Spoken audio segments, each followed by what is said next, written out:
अस्सलाम वालेकुम। This is Mohammad Taiyab. आज हम लेक्चर नंबर 3 डिस्कस करेंगे, चैप्टर नंबर 4 का। तो हमने इसमें डिस्कस करना है cells are structure and functional unit of life. तो हमने सेल को डिस्कस कर लिया, उसकी डिस्कवरी को डिस्कस कर लिया, सेल थ्योरी को डिस्कस कर लिया। अब हमारे पास सेल्स की दो टाइप्स हैं। एक तो सेल्स होते हैं कि मीन के प्रोकैरियोटिक सेल्स, और एक होते हैं यूकैरियोटिक सेल्स। प्रोकैरियोटिक सेल्स और दूसरे कौन से हैं? Eukaryotic cells. इनको मैं सीक्वेंस के साथ अब इसको थोड़ा सा लेकर चलने लगा हूं, इस वजह से इसको डिस्कस कर रहा हूं। ये आगे जाकर डिस्कशन होगी आपके टॉपिक्स में। तो प्रोकैरियोटिक सेल्स ऐसे सेल्स होते हैं जिनके सेंटर में क्या होता है? न्यूक्लियस नहीं होता। हमारे पास एक सेल था, ये लिविंग ऑर्गेनिज्म की बॉडी का एक सेल था। अब क्या है, इनके सेंटर में न्यूक्लियस नहीं होता। इनके सेंटर में क्या होता है? न्यूक्लियाइड मटेरियल वैसे ही पड़ा होता है, डीएनए वैसे ही पड़ा होता है। सेंट्रल रीजन में हम इसे क्या कहते हैं? Nuclear region. इसके पास क्या होती है? इसके डीएनए के पास मेम्ब्रेन नहीं होती, मेम्ब्रेन बॉन्डेड ऑर्गेनेल्स। न्यूक्लियस नहीं होता, लेकिन क्या है?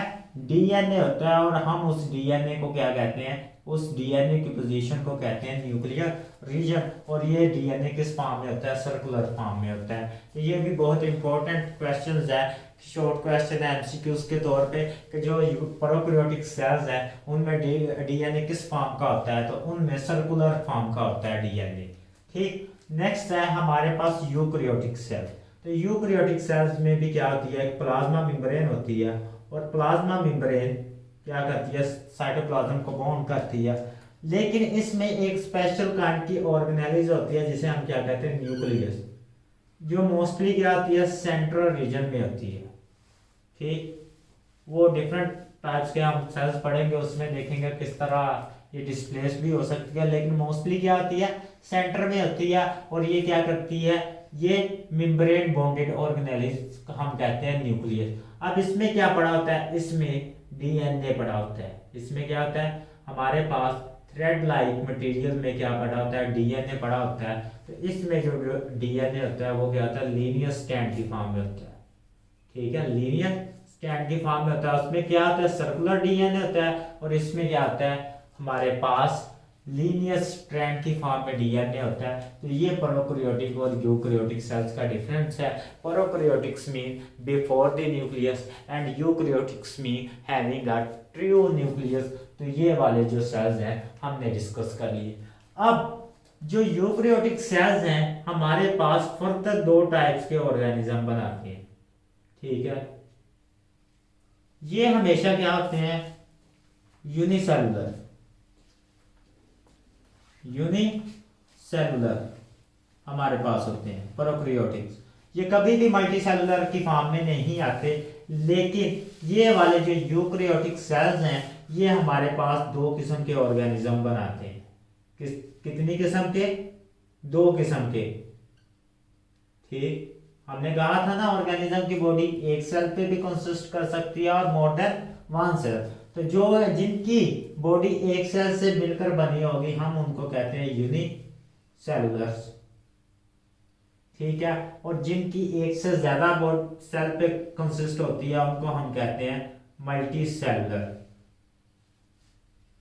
अब यूनिसेलुलर में सेल्स में क्या होता है? फंक्शन अपना कंप्लीटली परफॉर्म करते हैं। जैसे हमारे पास अगर प्रोकैरियोट्स में देखें तो यूनिसेलुलर में हमारे पास आता है बैक्टीरिया।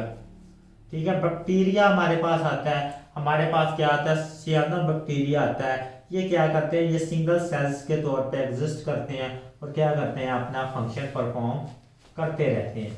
अपनी क्या है? अपनी लाइफ की एक्टिविटीज परफॉर्म करते रहते हैं और ये क्या करते हैं? एग्जिस्ट करते हैं। उसके बाद हमने जो यूकैरियोटिक सेल्स में है हमारे पास बहुत सारे क्या है? एग्जाम्पल्स हैं जिसमें हम क्या कर सकते हैं? यूग्लिना फेमस एग्जाम्पल है, यूग्लिना। उसके बाद हमारे पास फेमस एग्जाम्पल है प्लाज्मोडियम। प्लाज्मोडियम पैरासाइट है। ठीक, ये क्या करता है, मलेरिया काज करता है। ये सिंगल सेल के तौर पे एग्जिस्ट करते हैं और क्या करते हैं, अपनी एक्टिविटीज परफॉर्म करते हैं। लेकिन मल्टी सेलुलर जो ऑर्गेनिज्म होते हैं, इनमें क्या होती है, बॉडी एक से ज्यादा सेल से मिलकर बनी होती है। इनमें क्या होता है, बॉडी क्या करती है, एक से ज्यादा सेल से मिलकर बनी होती है। फॉर एग्जांपल एक ये सेल है, एक ये सेल है, ठीक, और हम 2-3 और सेल ड्रा कर लेते हैं। ये तादाद काफी ज्यादा वेरिएबल हो सकती है, ठीक है, ये लाजमी नहीं है कि ये इतने ही सेल हों। ये मैंने आपको एग्जांपल के तौर पे, ये डिफरेंट सेल्स है, हमारे पास क्या है, डिफरेंट सेल्स हैं। अब ये डिफरेंट सेल्स क्या करेंगे, इन मल्टी सेलुलर ऑर्गेनिज्म में इनका डिफरेंट फंक्शन होता है। सेल हमने क्या कहा था कि बेसिक स्ट्रक्चर फंक्शन यूनिट है। अब हम इसको डिस्कस करते हैं। अब मल्टी सेलुलर आगे हमारे पास जो मेजर टाइप्स हैं वो क्या हो सकती हैं, प्लांट सेल्स भी हो सकते हैं, ठीक है। मल्टी सेलुलर ऑर्गेनिज्म की मेजर टाइप्स हमारे पास क्या आती हैं, प्लांट आते हैं, उसके बाद क्या आती है, फंजाई आती है, और उसके बाद क्या आती है, हमारे पास एनिमल्स आते हैं। ये क्या है हमारे पास मल्टी सेलुलर ऑर्गेनिज्म, जो कि वो बताएगा आपको, ठीक है। हमारे पास जो यूनिसेलुलर यूकैरियोटिक्स हैं, उसमें हमारे पास क्या आते हैं, सिर्फ प्रोकैरियोट्स आते हैं। ये भी हम स्टडी करेंगे आगे, ये उसकी ही एग्जांपल्स हैं। अब ये मल्टी सेलुलर में को हमने डिटेल के साथ डिस्कस करना है, ये मल्टी सेलुलर होते क्या है और इनमें किस तरह ये फंक्शन परफॉर्म करते हैं। मल्टी सेलुलर बॉडी क्या है, डिफरेंट काइंड के सेल से मिलकर बनी है। तो डिफरेंट काइंड के सेल से मिलकर बनी है, तो इसमें क्या होगा कि different cells different function perform करेंगे। मीन के इनमें लेबर ऑफ डिवीजन होती है, ठीक है, लेबर ऑफ डिवीजन। हर सेल क्या करता है, अपना काम मुंतखब कर लेता है और वो काम परफॉर्म करता है। हम इनकी अब 1 बाय 1 एग्जाम्पल को स्टडी करते हैं। फॉर एग्जाम्पल हम लिविंग बॉडी लेते हैं, ह्यूमन की बॉडी लेते हैं और उसमें सेल्स को डिस्कस करते हैं। ह्यूमन की बॉडी ले लेते हैं, ठीक है। ये क्या है, एक मल्टी सेलुलर बॉडी है और इसको एग्जाम्पल को हम डिस्कस करने लगे। अब ह्यूमन की बॉडी है, इसमें कौन कौन से सेल्स होते हैं। फर्स्ट हमारे पास कौन सा सेल है, मसल सेल। मसल सेल ये क्या करता है, ये हमारी कंट्रैक्शंस और रिलैक्सेशन का प्रोसेस अदा करता है। ये क्या करता है, हमारी मूवमेंट करवाता है। दूसरा हमारे पास क्या सेल है, हमारे पास है नर्व सेल। कौन सा है, नर्व सेल। ये क्या करते हैं, ये नर्व सेल्स क्या करते हैं, बॉडी के एक हिस्से से दूसरे हिस्से तक पैगाम पहुंचाते हैं। अगर मेरे यहाँ से टच हुआ है तो ये क्या करेंगे, फौरन पैगाम कहाँ पे लेकर जाएंगे, ब्रेन पे, और ब्रेन के बाद दोबारा लेकर आएंगे मसल सेल्स के पास। उसके बाद हमारा जो है व्हाइट ब्लड सेल्स, ठीक है, ये क्या करते हैं, हमारी बॉडी के डिफेंस सिस्टम को कंट्रोल करते हैं, ठीक है। उसके बाद हमारे रेड ब्लड सेल्स, ठीक है, रेड ब्लड सेल्स ये क्या करते हैं, ऑक्सीजन को ट्रांसपोर्ट करते हैं। तो ये डिफरेंट काइंड के सेल्स हैं जो क्या कर रहे हैं, एक मल्टी सेलुलर ऑर्गेनिज्म की बॉडी बना रहे हैं और उसमें फंक्शन परफॉर्म कर रहे हैं। उसके अलावा ये तो होगी थी ह्यूमन की बॉडी।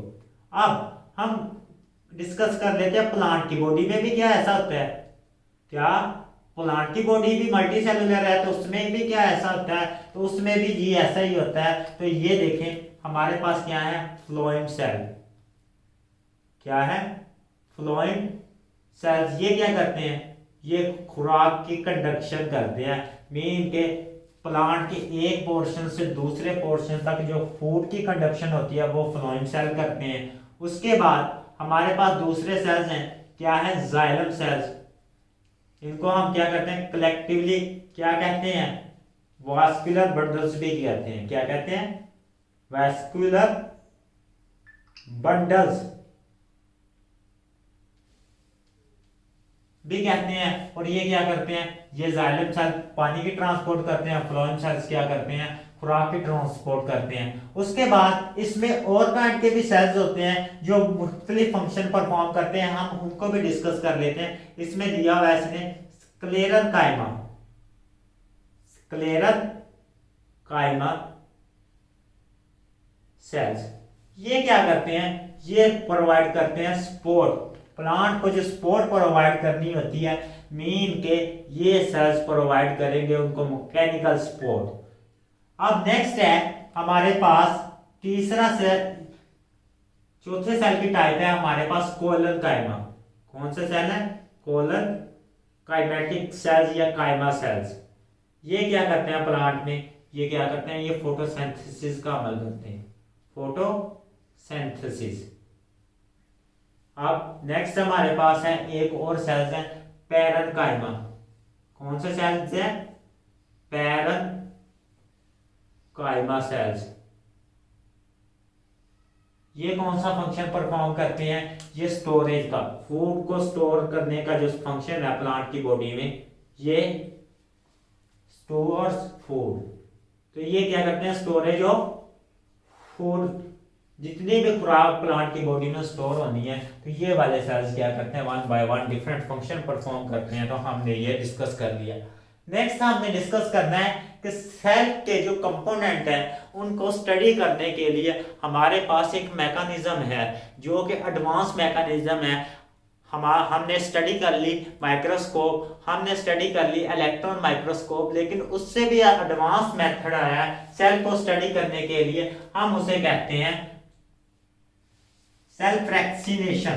ठीक है, उसको क्या कहते हैं, सेल फ्रैक्सीनेशन। मीन के उसमें सेल के टुकड़े बनाने हैं,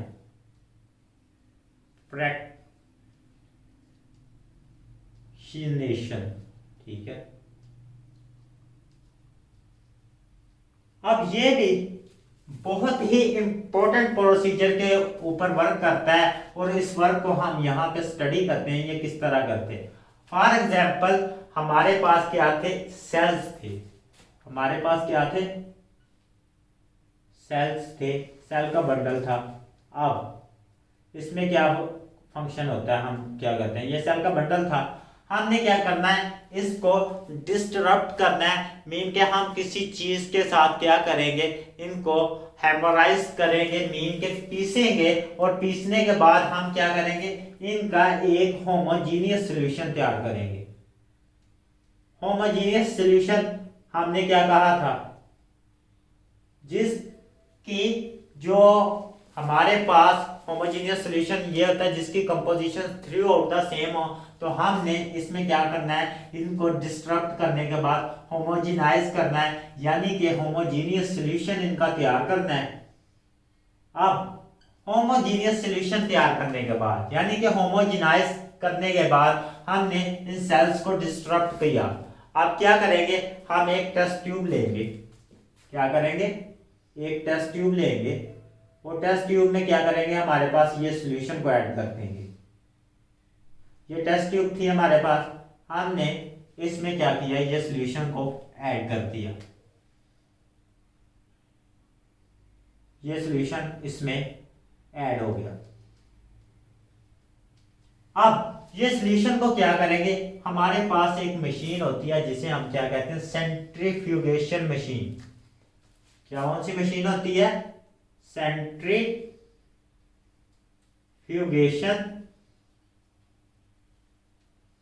मशीन। अब इसका क्या फंक्शन है, हमने सेंट्रीफ्यूगल फोर्स पढ़ा, सेंटीमीटर फोर्स पढ़ा, तो इस तहत के उसको यूटिलाइज करके हम क्या करेंगे, सेल्स के डिफरेंट कंपोनेंट्स को सेपरेट कर सकें, ताकि हम सेल के डिफरेंट कंपोनेंट की कंपोजिशन को स्टडी कर सकें, उनके फंक्शंस को स्टडी कर सकें, उनकी बायोकेमिस्ट्री की ऑर्गेनाइजेशन को स्टडी कर सकें, ये कौन से मॉलिक्यूल से मिलकर बने हैं। फॉर एग्जांपल हम अब इसको सेपरेट करेंगे। अब इनको सेपरेट करने का बेसिक पर्पस क्या है और किस बेस पे ये सेपरेट होते हैं, जब हम इनको सेंट्रीफ्यूगेशन मशीन में डालते हैं और हम क्या करते हैं, इनको घुमाते हैं, मीन के राउंड्स देते हैं, हम क्या करते हैं, इसको एक सर्कल में घुमाते हैं, ठीक है, RMP रेजोल्यूशन, ठीक है, रिवॉल्यूशंस पर मिनट हम क्या करते हैं, इनको घुमाते हैं, हमारी क्या होती है, इनको इस तरह घुमाना है। अब क्या होंगे, इन पे सेंट्रीपिटल और सेंट्रीफ्यूगल फोर्स एक्ट करती है और क्या करते हैं, ये अपनी डेंसिटी और साइज के अकॉर्डिंग, ठीक है, डेंसिटी और क्या साइज के अकॉर्डिंग क्या होते हैं, ये सेपरेट हो जाते हैं। ठीक है, जिसका वेट ज्यादा होगा उस पर ज्यादा सेंट्रीफ्यूगल फोर्स लगेगी, हमारे पास फ्यूगल फोर्स लगेगी, वो क्या हो जाएगा, वो जल्दी सेपरेट हो जाएगा। तो हम क्या करते हैं, ये सेंट्रीफ्यूगल मशीन को यूटिलाइज करते हैं, इस तरह इसको घुमाते हैं और क्या लगती है, जिस तरह हमारे पास वॉशिंग क्लॉथ सुखाने के लिए ड्रायर होता है, उसमें क्या होता है, कपड़ों में से पानी को निकालने के लिए हम सेंट्रीफ्यूगल का फोर्स का अमल यूज करते हैं। उसमें क्या होता है, उसमें जब वो तेजी के साथ अंदर घूमती है तो पानी ऑटोमेटिक कपड़ों से बाहर आ जाता है, क्योंकि उसमें जो होल्डिंग कैपेसिटी है, फोर्स ऑफ अट्रैक्शन है कपड़ों और पानी के दरमियान, उस पर डोमिनेट आ जाती है हमारी सेंट्रीफ्यूगल फोर्स। तो अब इसमें भी ऐसे ही होगा, इन दो और डिफरेंट मॉलिक्यूल के दरमियान फोर्स ऑफ अट्रैक्शन है, उस पे कौन सी फोर्स हमारी डोमिनेंट आ जाएगी, सेंट्रीफ्यूगल फोर्स। कौन सी फोर्स आएगी डोमिनेंट, सेंट्रीफ्यूगल फोर्स। और सेंट्रीफ्यूगल फोर्स क्या करेगी, हमारे पार्टिकल्स को क्या कर देगी, सेपरेट कर देगी, हमारे पार्टिकल को क्या कर देगी, डिफरेंट साइज के पार्टिकल्स को डिफरेंट साइज में सेपरेट कर देगी। ये इस तरह हमारे पास क्या करेगी, पार्टिकल्स को सेपरेट कर देगी। अब हमारे पास ये पार्टिकल्स इस टेस्ट ट्यूब में क्या हो गए, सेपरेट हो गए। तो अब हम क्या करेंगे, इन पार्टिकल को इनमें से वो वाले ब्लैक वाले जो बड़े पार्टिकल्स होंगे उनको रिमूव कर लेंगे। अब ये वाले पार्टिकल फर्दर किसी पार्टिकल्स के साथ मिलकर बने होंगे, तो हम क्या करेंगे, इनको हायर, ठीक है, रिवॉल्यूशंस पर मिनट पे घुमाएंगे। तो हमारे पास फॉर एग्जांपल वो 1000 थी, तो हम इसको 2000 RMP पे घुमाएंगे, तो ये वाले पार्टिकल्स भी क्या होंगे, फर्दर सेपरेट हो जाएंगे दो पार्टिकल्स में। किसमें, फर्दर हमारे पास पार्टिकल्स में सेपरेट हो जाएंगे इस तरह। तो इसी तरह ये अमल चलता रहेगा। ये सेंट्रीफ्यूगल मशीन्स हमारे पास मौजूद होती हैं, हम इसे कहते हैं सेलुलर फ्रैक्सीनेशन, सेल्स के टुकड़े करना और उसको किसकी मदद से, सेंट्रीफ्यूगेशन की मदद से सेपरेट करना। तो हमारे पास अल्ट्रा सेंट्रीफ्यूगेशन मशीन भी होती हैं, कौन सी, सिंपल भी होती हैं, और कौन सी, अल्ट्रा सेंट्रीफ्यूगेशन मशीन, जिसमें क्या होती है, बहुत ही हाई स्पीड होती है इनको घुमाने वाली, मीन के रेवोल्यूशंस पर मिनट जो है उनकी स्पीड कहाँ तक वो चले जाती है, ये 1000 थी, ये 2000 थी, तो ये 10 लाख तक, कितनी, एक मिनट में कितनी रेवोल्यूशंस हो सकती है, 10 लाख, मीन के 1 के पीछे 60, तो ये 10 लाख रेवोल्यूशंस तक चली जाती है, रेवोल्यूशंस पर मिनट। तो यहाँ तक इसकी स्पीड चले जाती है। और ये कितनी ग्रेविटी की फोर्स, मीन के हमारी ग्रेविटी जो है इसको अट्रैक्ट करती है, उससे ज़्यादा, बहुत ज़्यादा ये क्या कर सकती है, फोर्स उसको प्रोवाइड कर सकती है। और ये क्या करती है, पार्टिकल्स को सेपरेट कर देती है on the basis of their density. अब हमने ये भी देख लिया, यूकैरियोटिक सेल्स होते हैं और प्रोकैरियोटिक सेल्स होते हैं, मल्टी सेलुलर और यूनिसेलुलर, हमने ये सारा डिस्कस कर लिया। मैंने इसको पहले इसलिए डिस्कस किया। अब ये सेल्स हमारे पास वेरिएबल साइज में मिलते हैं और हमने ये डिस्कस कर लिया था, इनका साइज क्या होता है, माइक्रोमीटर में होता है। इनका साइज किस में होता है, माइक्रोमीटर में होता है, ठीक है। और यहाँ पे ये ऑस्ट्रिच एग को जिक्र करता है एज अ गेंट सेल।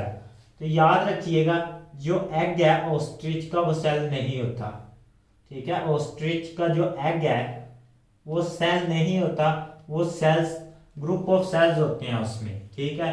तो ये याद रखिएगा आप लोग, ये कभी भी इसको सेल नहीं कहते, ये एग है, इसमें मल्टीपल सेल्स होते हैं, इसमें क्लीवेज होके हमारे पास बहुत सारे सेल्स फॉर्म हो जाते हैं। हम लोग ये नेक्स्ट हर जब स्टडी करेंगे एनिमल्स में, तो तब मैं इसको बताऊंगा। जो ऑस्ट्रिच का हमारे पास एग आता है वो एक सेल नहीं होता।